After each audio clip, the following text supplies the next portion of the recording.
Good evening, ladies and gentlemen, and welcome back to SF Live. I'm your host, Myrna Lim. Tonight, we have a very special guest, Christine Harris and Dr. Hall.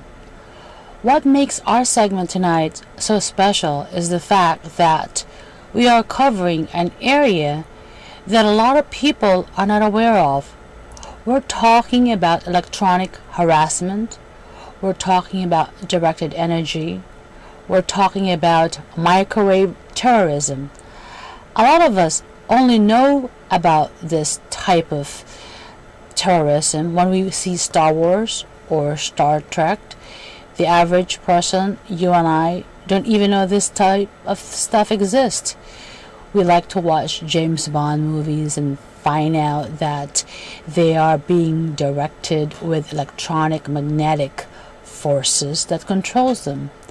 Well, tonight we have real people and real lives who have experienced this type of terrorism, who are in fact living this type of terrorism day in and day out, and they had had finally the courage to come out in the open and talk about their problems, how many thousands of people are in fact going through this problem.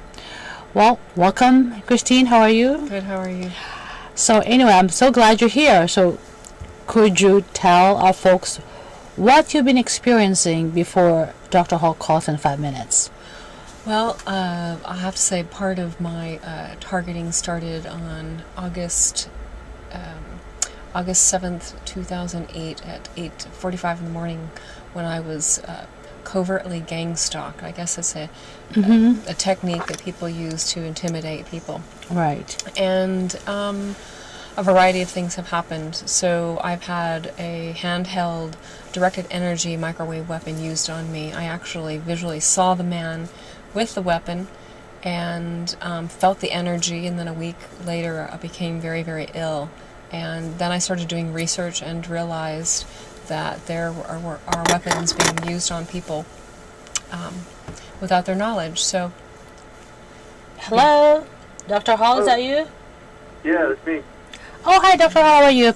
Okay, great. So now we have Dr. Hall. Dr. Hall, we have Christine, and she started talking about her personal experience with this type of electromagnetic terrorism. So do you want to switch to Dr. Hall and I would tell? love to have Okay, Dr. great. Hall. Awesome. So Dr. Hall, why don't you talk about your book, your personal experience, what you've been going through? It looks like you're developing quite a movement here of people who want to bring this type of problem out in the open. Well, that was what the book was intended to do. There was a lot of people being victimized by this, and everybody was talking to each other online, but nobody seemed to be publishing anything to expose them. Right. So that was my goal with the book, was to bring it to the attention of the public being victimized. So hopefully I've started to accomplish that. Right. Now, what got you started talking about this type of directed energy? What prompted you to write the book? Could you give us a little bit of a background on it, and sure. What type of agencies? How did this whole thing come to being? Who's doing what? If you can just enlighten us, that would be great. Actually, in my situation, what prompted me to write the book is I was dating a girl who started getting victimized by it. Started hearing people talking to her through vibrations around her and attacking her with directed energy weapons. So I was checking into it and see what the technology is, and she was also being stalked, and found her on several occasions, drugged with rohypnol and apparently raped. And wrote the plate numbers down of the people doing the stalking, and it turned out to be a investigative group owned by a former FBI guy. Wow. So just kind of slowly started collecting evidence on stalking, and eventually caught them on a digital voice-activated recorder breaking into her condo after they had her in a drug state, and turned that all over to the sex crimes unit here in San Antonio, Texas. And it did successfully got the stalking stopped just by revealing their identities. But so far haven't been able to successfully get the surveillance or all of the directed energy attacks stopped. Well, tell me, in several situations, it looks like it doesn't seem to make much sense. Like, look at Christine here. She's a wife. She is a homeowner. She's a real estate agent, a professional woman.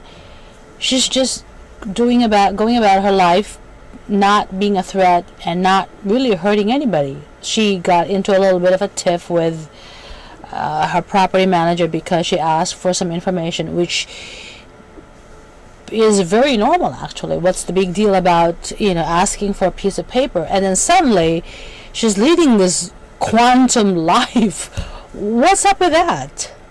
Well, none of the victims that I've spoke to are political dissidents or radicals or anybody that the government would necessarily have reason to surveil. Right. Just about everybody I've talked to that's been victimized by this, for one, has been a lot of times for purposes of sexual assault. And for two, it's just it's straight out harassment. I think the technology is being kind of worked out among international law firms and private investigative groups. Wow. And it may be experimentation, part of an agency sterile experimentation where it's been leaked out to them by a government agency, and where they can sit back and watch the criminals victimize the victim, take notes. Right. But the people from what I've seen and what I've heard and what I've proven that have their hands on the technology, are, in my case, it was a group of private investigators, and some of them were actually full-time mortgage people and real people. Wow. And working for the private investigative group part-time. So, either one, the technology is in their hands, and it is proprietary NSA CIA technology. So. Now, but who invented this technology that suddenly just got out of hand? Oh, the CIA's been researching ways to control the human mind, to induce multi-personality disorder and schizophrenic-like symptoms for a long time. That started with MK Ultra back in the 50s and 60s. Right. And that's why there's kind of a consensus among some of us researching this that it's actually a continuation of MK Ultra. After the Rockefeller Commission exposed MK Ultra and forced to release documents on the Freedom of Information Act, right. I think they may have just continued it with directed energy and microwave a little more covertly, hoping that it would never trace back to them. Wow. Well, but okay, let's put it this way. So, the CIA invented this technology, and somehow it got out to the public, and now individuals have this with the intention of just hurting people they don't like Christine here, right? So, but this seems to be like, when we talk about assault weapons out in the streets, right? And they're supposed to be that only law enforcement officials can use them for purposes of public safety, and somehow gangs and so on and so forth have this. Are we talking about the same type of relationship here? Is that what happened? Well, I'm not sure I understand the question. Well, I mean, how did this is almost like weapons of mass destruction. How did they get out to the public? Well, like I said, I think it's actually part of what the CIA calls an agency sterile operation, and that's where the technology was intentionally leaked out to people to use it on victims. Now, once it's leaked out to these people, some people might be be experimented on by direction of the government, but if you're an individual with this, that also gives you an open door to victimize people that you're irritated with for one reason or another.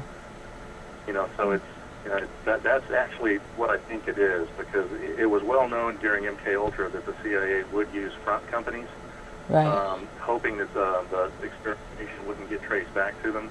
Right. And that almost has to be what's going on here, because it's too widespread. There's victims in every state. And the way you look at it. Either the government turning a blind eye and it's been hacked into, Right. and it's a cyber threat.